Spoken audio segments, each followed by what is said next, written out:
Fala aí galera do nono ano, beleza? Tudo bem com vocês? E aí pessoal, vamos lá para mais uma aula de geografia. Hoje pessoal, vou estar explicando para vocês os exercícios, as atividades aqui da página 422 até a página 430. É a última parte que a gente está trabalhando em geografia, tá? Os exercícios, a última parte da apostila. Acabando a gente vai fazer revisão, correção primeiramente, obviamente, né? Depois da correção a gente vai fazer uma revisão e encerrar o ano letivo de 2020 aí com a apostila todinha feita, sem dúvida, tudo certinho, se vocês conseguirem acabar com calma aí e atenção. É só a gente fazer certinho de acordo com o que a gente aprendeu na unidade.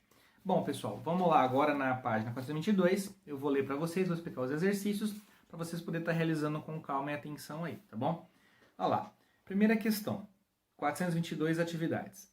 Explica a diferença entre globalização e mundialização. São processos muito semelhantes, mas diferentes ali na essência do nome, né? De acordo com os geógrafos que a gente estudou na unidade. Procure lá no começo da apostila qual que é a diferença de mundialização para globalização. Tá? Um processo bem diferente do outro ali. Globalização muito mais citado, falado nos últimos tempos aí, tá?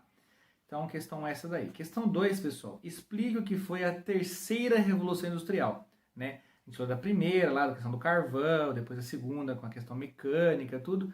O que foi a terceira revolução industrial? Ela surgiu como? Qual que é a ideia dela? Né? Tem muito a ver com a questão aí da atualidade. Então pesquisem aí e falem um pouquinho da questão da terceira revolução industrial. Questão 3. Analise a charge ao lado e, com base em seus estudos sobre globalização e com suas consequências, explique a crítica abordada nela. Né? Vocês têm aí, ó, várias pessoas ali, né? Descendo com uma rampa, né, e caindo no moedor e saindo tudo igual, né? Cada pessoa tinha uma forma diferente lá, tinha um japonês, né, um chinês ali, acho que é, se não me engano, vocês têm ali várias culturas indígenas, né, ó, cultura, tem japonesa, tem várias culturas aqui. Vocês vão estar olhando essas culturas e vem embaixo que tem ali um carinha que representa os Estados Unidos, o tio Sam ali, né, e tá fazendo todo mundo ficar igual. Então, com base na charge no que você estudou, qual que é a crítica abordada aí, né? Vamos pensar aí, lembra do milkshake que eu comentei com vocês lá? Então, tem muito a ver com essa questão da cultura e, né, da mundialização e globalização também. Questão 4. Qual dos blocos estudados encontra-se na etapa mais avançada de integração? Justifique sua resposta. Ou seja, qual bloco no mundo tem mais integração? Falando sobre moeda, cultura, transporte, tudo tem a ver essa integração entre esse grupo, tá? Qual deles aí? E aí, na questão 5, questão 4, aliás, deixa eu ver se é 4 é 5 mesmo, 5 mesmo. A globalização trouxe várias facilidades para o nosso cotidiano, como a melhoria dos meios de transporte e comunicação. Porém, ela também trouxe impactos negativos para a sociedade. Sendo assim, cite os pontos negativos da globalização. A globalização é esse negócio do mundo todo se conhecer, comprar produtos um do outro, a questão de capitalismo forte, né, financeiro, né, capitalismo industrial, capitalismo, né, comercial foi o primeiro. A gente vê como que isso, qual que é essa questão toda da globalização, o que ela tem um impacto negativo, qual que é o ponto ruim, os pontos ruins da globalização. Citem aí quais são eles de acordo com o texto. Questão 6 é o seguinte. Explique o que é neoliberalismo, né, e exemplifique. Ou seja, o que é neoliberalismo, né, como que ele funciona atualmente, qual que é a ideia principal dele, né, a ideia da intervenção da questão econômica. Citem e explique o que é neoliberalismo na questão 6. Na questão 7, pessoal, por que os países emergentes estão mais sujeitos à variação do capital especulativo? Né? Ou seja, por que os países mais pobres, digamos assim, os países emergentes que estão em crescimento, até a gente fala o termo em desenvolvimento, eles estão mais sujeitos à variação do capital especulativo, ou seja, estão mais sujeitos a crises econômicas, né? Qual que é os problemas que podem ser gerados aqui? Por qual motivo histórico-geográfico envolvido nessa questão? A questão da tarefa, pessoal, 1 agora, questão tarefa, página 423, diz o seguinte. Analise a charge a seguir e depois responda ao que se pede. Explique a crítica da charge referente ao mundo contemporâneo. Aparece uma charge aí onde 3 pessoas estão se comunicando, não falando, mas sim, né, na internet ali. E qual que é a crítica? Estão próximas ali, envolvendo essa imagem. Aí, pessoal, tem um pequeno trecho na questão 2 agora, ó, leia o trecho da reportagem, as 30 empresas brasileiras com mais negócios fora do país, publicada pela revista Exame, uma revista famosa de negócios. Vamos lá o trecho. Expandir os negócios para fora do seu país de origem é um salto e tanto para qualquer empresa, e não são todas que acabam se dando bem na empreitada. Uma pesquisa da Fundação Dom Cabral, divulgada até hoje, traz os nomes daquelas empresas, daquelas que souberam melhor como fazer isso, a ponto de ter boa parte do seu faturamento vindo do mercado externo. O ranking elaborado usa como critério o índice de transnacionalidade, composto de 3 números básicos, quanto da receita total vem do exterior, quanto dos atrativos estão fora do país e quantos funcionários a empresa emprega no estrangeiro, né? Então tá lá, ó. Construtora Norberto Odebrecht, né, muito famosa aí pela questão do governo, né? Pela questão de problemas aí de corrupção, vou falar muito sobre ela. Depois vem a Gerdau, depois a Intercement, né? Aí vem a pergunta: com base em seus estudos sobre essa dinâmica econômica de algumas empresas que abrem uma filial em outro país, responda: qual é a atração desse tipo de ampliação, né? Ou seja, o que uma empresa atrai ela a ir para outro país? Porque uma empresa brasileira resolve ir para outro país, ou porque uma empresa de outro país resolve vir para o Brasil. Qual é o motivo que as empresas mudam aí, ou elas fazem filiais fora do país, tá? Pense um pouquinho nisso.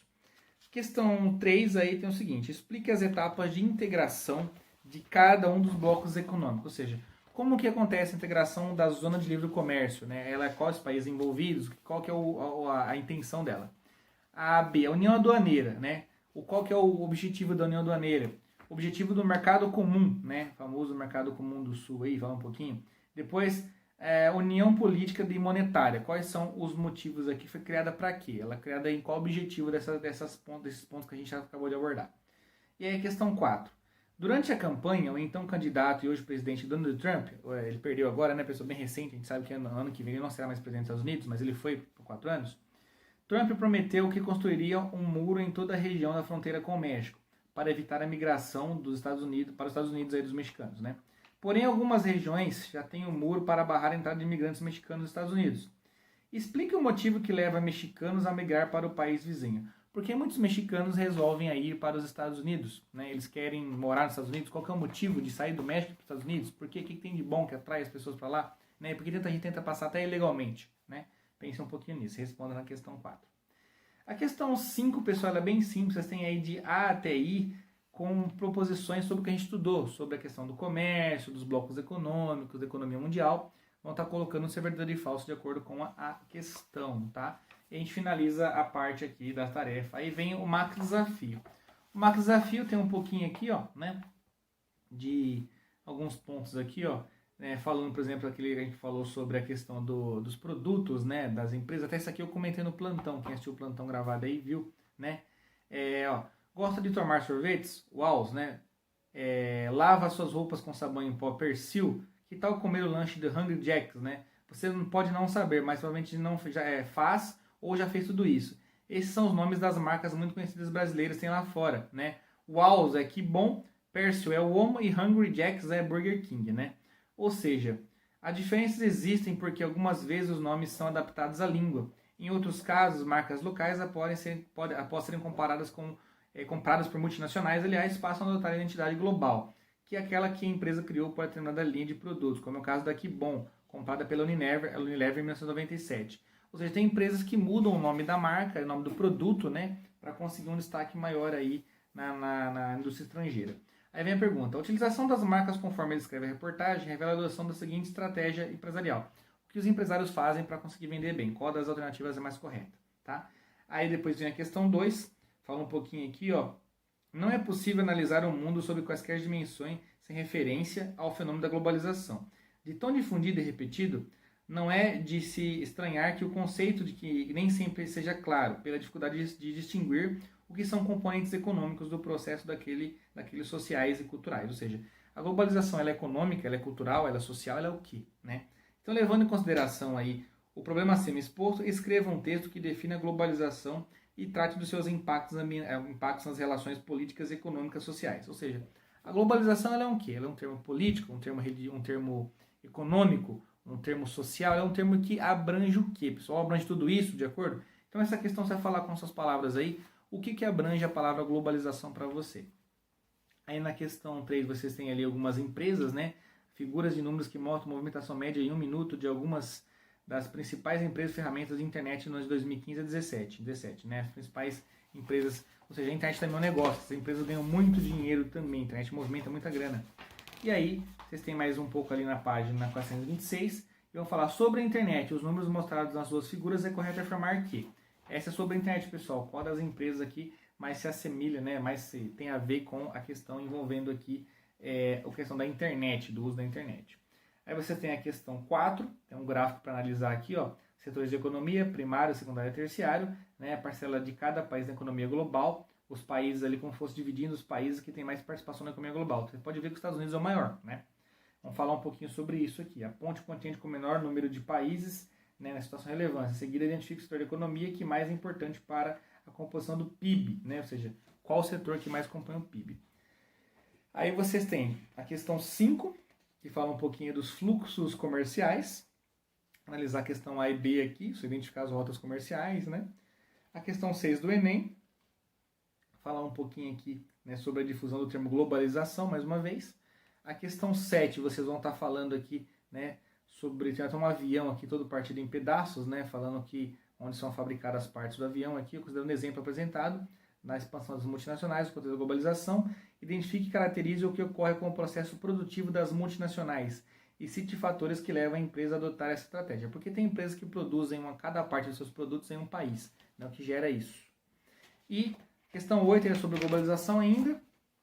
Questão 9 tem um gráfico aí falando sobre o preço de venda do iPhone, né, também que é um produto bem moderno, né, muito famoso. Vou analisar aí qual o preço, os componentes do preço de venda do iPhone representam o quê, né? Depois uma questãozinha falando aqui ainda sobre a questão do... Este ano o Papai Noel não virá de trenó, esse ano ele chegará de navio. Exportação e importação, né, pessoal? Tem a ver essa questão aqui. E depois tem mais uma questão ainda falando aqui sobre a questão 11, né? Sobre densidade demográfica e sobre a questão da internet. O que a internet tem a ver com isso, tá? E aí a gente finaliza na página 430 aqui com mais uma questão falando sobre bloco econômico, na 13 e na 14 também. Depois vem um resuminho, globalização, fala da expansão das transnacionais, formação de blocos econômicos e revolução tecnológica. Né? Um resuminho com as palavras de vocês. A gente finaliza a apostila na 430. Podem fazer com calma, com atenção. Na próxima aula eu venho com as respostas. Mas acabou de responder até a 430, faça o fichamento no caderno bem tranquilamente, o mapa mental, como já é nosso padrão. E depois que você acabar fichamento, mapa mental e a apostila até 430, aí sim você vai começar a fazer o para finalizar, que eu vou comentar na próxima aula ainda. Então podem fazer com calma, aí tem tempo ainda para fazer o para finalizar, que é uma avaliação contínua aí, tá? O para finalizar, pessoal, é uma avaliação contínua. Quem manda para mim para o WhatsApp, eu dou pontuação com avaliação contínua ali, beleza? Então, pessoal, obrigado pela atenção. A próxima aula a gente vai fazer a correção dos exercícios. Podem fazer com calma até a página 430. Qualquer dúvida me chama no WhatsApp aí que eu explico para vocês, tá bom? Fiquem à vontade para perguntar quando acharem necessário, tá bom? Um abraço a todos, até a nossa próxima aula de Geografia. Valeu, nono ano!